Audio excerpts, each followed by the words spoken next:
Welcome to another episode of the ContinuousX podcast, where we try to solve for X in the SDLC equation. I'm here with my co-host and colleague, Mike Fitzurka. And in this episode, Mike and I are going to discuss a recent memo published by the Office of Management and Budget, which plans on publishing secure software guidance for agencies in the coming weeks. This guidance focuses on having software vendors attest to adopting secure development frameworks and support the best practices described in NIST Secure Software Development Framework and using its best practices. Mike and I would like to briefly discuss the impacts of this guidance on the public sector and call out some concerns in the areas of support and areas of perhaps open source use within the public sector. So welcome, Mike. Hey, welcome. Nice internal episode. Yeah, I think our audience, we did cover the secure software development framework a couple months ago. But briefly, the guidelines there, and with the other NIST guidelines of the securing the software chain, they've come out. There's a few exceptions, but it's basically saying that anything that you use, open source, or rather any code, your code developed or open source that you use, you need to attest to its security capabilities and do an assessment and create a list of what needs to be changed and what needs to be followed up on. And that's of concern if you're using open source, because a lot of that is out of your control. How do you attest to that which you didn't control according to the SSD principles? So we wanted to give kind of a public service announcement to say this is what you need to be aware of from a vendor point of view and also from a developer point of view. Yeah, one of the things, Mike, that we've observed in the public sector, being in it for a while, is you start to see, like on the horizon, things that are coming.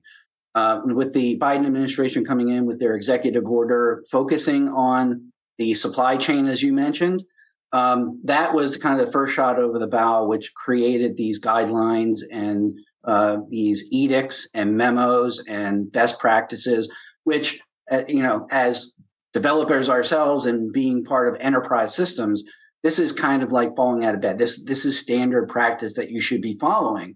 However, there's a lot of use within the government, whether it's contractors or agency developers themselves, that they have more and more relied on the use of pre-written code and open source that's widely available. That, let's be honest, security is not their number one goal. It's innovation and cutting edge capabilities.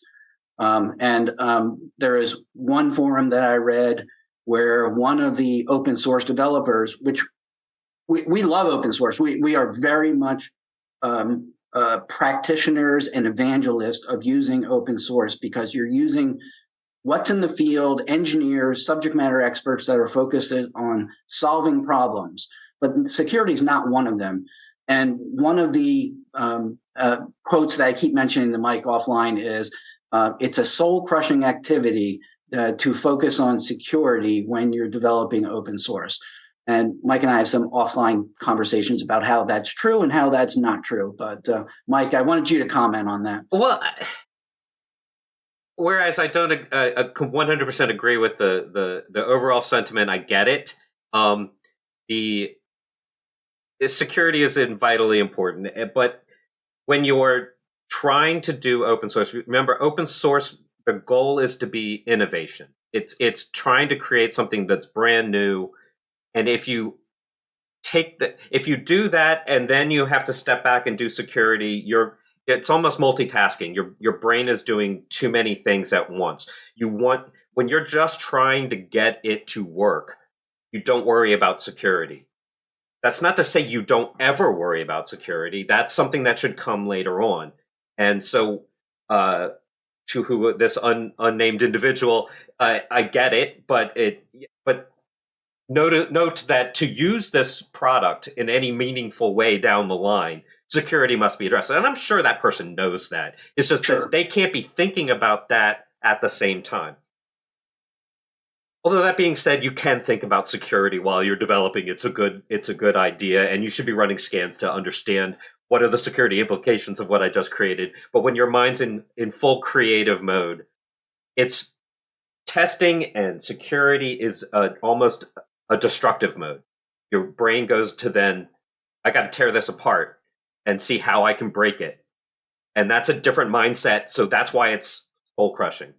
But I agree with everything that you said, and that's why Tech Data or TD SYNNEX Public Sector deals with vendors that support the notion of using open source, using innovation, being innovative themselves, but also having the security consciousness to ensure that their product is safe for use and fit for purpose, as opposed to addressing one realm of a particular IT problem. Which what you spoke of, the developers are focused on getting that particular code or service as efficient as possible and innovative and thinking differently to solve a problem, but not necessarily, making sure all the ports are closed, making sure that's not, vulnerable to attacks. That's what our companies do to adopt that technology and bring it into their systems and then stand behind it, which is running scans, making sure that it's not vulnerable, making sure the configuration files don't expose, attack vectors, et cetera. So that's kind of the purpose. And for those not familiar with software development, and we might have kind of glossed over that, is there are many different levels of attack if you're a hacker, from the operating system. I'll talk about the firmware up. There's firmware that can be attacked. There's operating system vulnerabilities. There's dependency vulnerabilities. There's application code. There's application dependencies. There's libraries. There's databases, et cetera. All these pose potential holes that a software vendor needs to address when they're dealing with the public sector. And now this OMB memo or the secure guidelines coming out are going to, overtly address that and make sure that they attest to supporting those practices outlined by NIST. Right, and that brings us back, to that OMB ruling that basically any product or vendor that affects an IT system in the public sector needs to attest to the security of the supply chain and follow all NIST guidelines. So you can and probably should have automation that does that for yourself. If you don't, now is the time. and at that point, you should probably be scanning any open source package you use. Now, there's some small open source packages that maybe just you found on GitHub, and that's great. Use that, scan it. Don't just use the library, though. You'll have to scan the code. And Right. Then the other parts are, if there's much larger open source projects, Kubernetes, you're probably not going to scan Kubernetes, but you need to get somebody to attest to the security of that. So you need to use a secured Kubernetes and not just what you find. Right, and I think that's a great point, and I agree with it 100%, because we are dealing with our data, as a U.S. citizen, taxpayer, et cetera, and stealing of that type of data or stealing any kind of system not only puts our nation at risk, but puts our country at risk, and it puts people personally at risk. Any more about the open source impacts, Mike, that you think agencies need to be aware of? Because again, this ripple is turning into a wave. Right. Well, as it stands right now, the NIST guidelines does not cover open source directly downloaded for the agency or the agency's internal projects. It does cover if you're selling a product through OMB and budgeting that includes open source and your own code, that is covered. That being said, like you're saying, there's a ripple effect, and that's probably a temporary thing. I know the Senate is working on an open source bill as well that would then secure that line as well. So it's not something that it's not a partisan issue. It's not something that's going to be dissuaded. Security is an important part, and as a taxpayer and as a citizen, it's important that we secure our own products, especially government secrets and et cetera. So in terms of open source, there's still some exceptions, but we see those exceptions closing. Right. Eventually. And as a matter of shameless selling plug for TD SYNNEX public sector, come to us for solutions that can address and support vendors that attest to supporting the secure software development framework, and also can provide the ability to scan and identify vulnerabilities and remediate vulnerabilities in software that either the agency created or is using in open source.